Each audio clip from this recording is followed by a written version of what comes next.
Hello mga ka-Sheetsmart! Welcome sa ating demo ng Sales Tracker. So, first things first, click natin tong make a copy. Yan. After nyan, andito na tayo sa ating copy. Meron tayong sales log, invoice, and dashboard. Ayan. So, sa sales log po, ganito lang po siya kadaling gamitin. So, date selection, customer name, for example, is Juan de la Cruz. Then, item, pwede tayong maglagay ng item or pwede din nating i-skip yan. So, optional lang po yan. For example, ang item name is earphone set. So, amounting 105. So, ayan. Ang payment po, so dito natin siya ilalagay. For example, ang payment niya lang is 50. So, nakikita niyo sa status,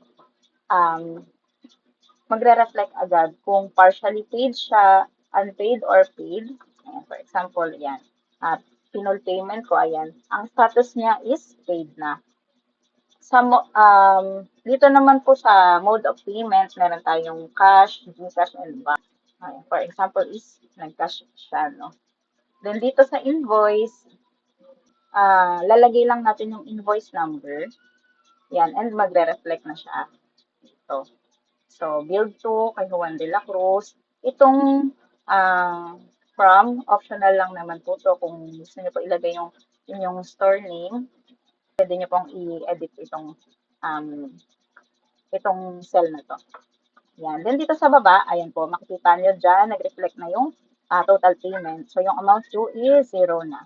Dito sa QR code, pwede po kayong mag-paste dyan ng inyong QR code. So, paano mag-paste ng picture? So, ganito lang po. Punta kayo dito sa insert, image, insert image in cell.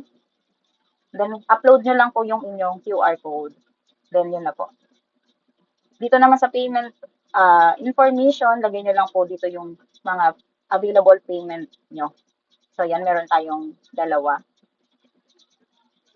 Then, itong dashboard po,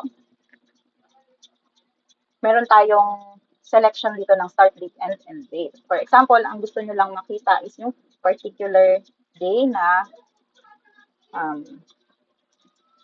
April 29. Yan. So, ilalagay nyo lang. So, lalagay nyo lang po. Ayan. So, magre-reflect po yan.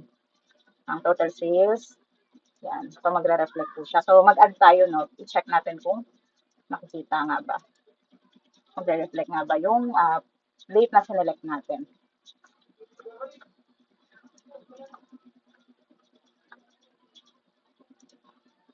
So, punta tayo sa dashboard. Ayan. So, naka 105 pa rin siya. Example is, isali naman natin itong 30. Ayan. Makikita niyo po yung total sales niya. Dito naman sa gilid, ito po yung year to end to year to date na mga totals. So, receivables. So, meron tayong isang receivables. So, dito ay may isang unpaid. So, lahat po ng receivables, makakount niya po yung mga hindi pa paid na orders. So, yung partially paid saka unpaid. Makikita niyo po yan dito sa receivable sa dashboard. Then, yung total sales, total payments, saka yung outstanding balance. Ito naman po, magre-reflect to based sa ilalagay nating year. Sa isa-select nating year dito. So, for example, ang sinelect nating year is 2025, ayan, mag-zero siya. So, ayan. So, ganun lamang po kadali mag-track ng sales dito sa ating sales tracker. Gusto niyo po ng copy nito, pwede po kayong mag-email sa aming Google account na sheetsmart23@gmail.com or mag-direct PM po kayo sa aming FB page, Sheetsmart. Yun lamang po. Maraming salamat.